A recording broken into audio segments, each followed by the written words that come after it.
Hey gardeners, I wanted to show you my garden beds that I have. This is my front yard we're walking through. I live in Minnesota Zone 4B, and I've spent hundreds of hours looking at other people's gardens on YouTube and figured I can show you mine. We'll start with this garden bed. This retaining wall was here when we moved in, and my husband built on this second side over here. It used to slope down and the space was kind of unusable at the top, but he built this garden, or this retaining wall, leveled the space out with soil, and so now I had an awesome area to build a rose garden. And David Austin roses is what I primarily have in my garden. I have over 100, and I think I'm in the 130s now, rose shrubs. They're not all different. A lot of them I have repeats like this one. I've got several. This is Princess Alexandra of Kent. But that's what started my rose obsession. And I'm so privileged, I'm blessed to have space where I can just create different little areas. So I'll take you through my gardens. This will be kind of a quick overview of Natello's garden, which is the name of my channel. He was our cat that we had for 16 years. He passed away recently. We got him when we first got married, and I named my garden after him. Got this cute little sign on Etsy.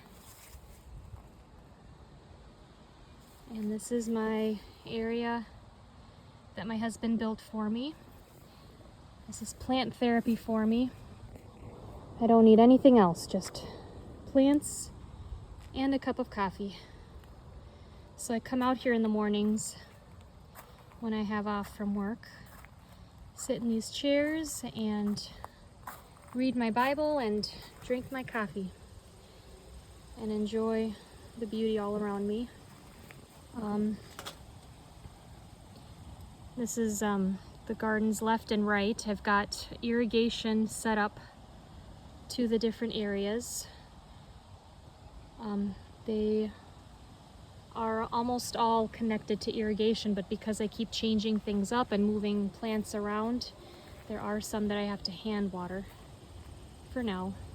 But ever since we installed water irrigation, it has been a life-changing event. Highly recommend, if you have lots of plants like this, to buy irrigation.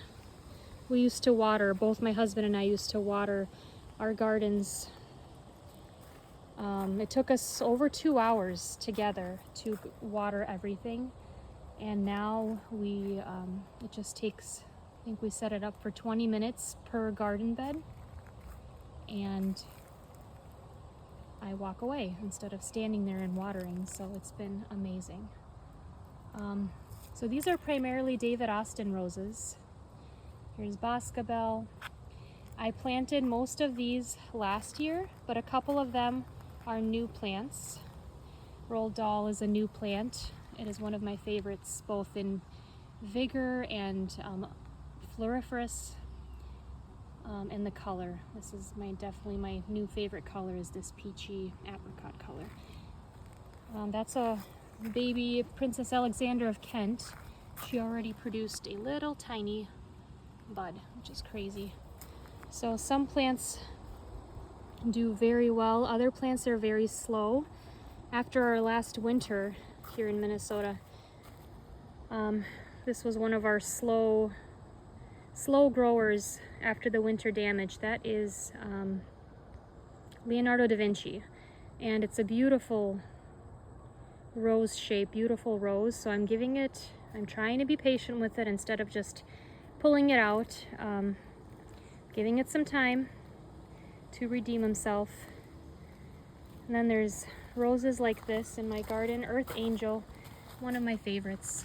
This is my favorite rose shape, this globular shape, globular, however you say it. And then right where I sit, I've got my cascading Princess Alexandra of Kent roses. Up there is our septic mound.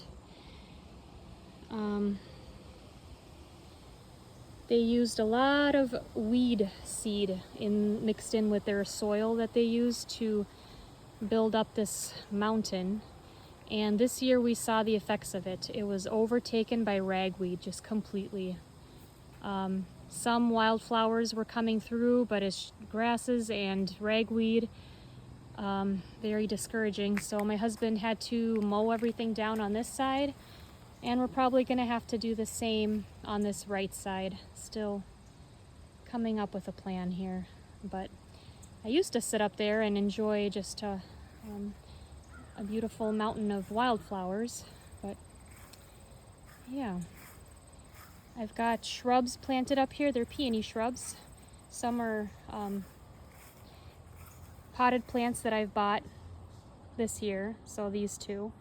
Other plants are from a year prior. We planted them, I think, in November on this mountain. So they're slowly starting to grow, and I think it's because they're just the plants that were around them were not giving them enough sunlight. So they're just, you can't even see them in this video, but they're there. I have 9 on each side. So my hope was to have wildflowers and peony shrubs while I sit here, but the plan might change because of all the weeds that are growing on this mountain. But here's a view of the 2 garden beds, and there's other gardens back there that I'll take you through in future videos. And there's our chicken coop. But love this space, and it's ever changing. There's always projects like this area right here. We had a tree there, the tree fell down. I've been unsuccessful in trying to keep plants happy in that space. I don't know why. But we decided to take that completely down this year. So planted a redbud tree right there. So we're just gonna have a redbud in that area. And we'll remove this and it'll be nice and clean there.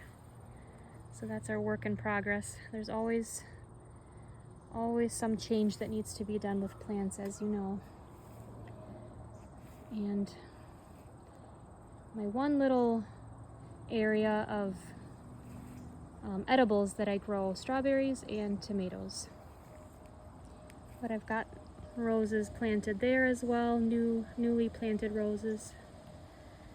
But come along with me and I'll show you lots of different perennials and my opinions of them, how they've done in my garden in Zone 4B, and maybe you'll learn a few things. I'm no professional, but definitely have a couple years of experience with the particular ones that I've grown, so I'd love to share this with you. Thanks for watching.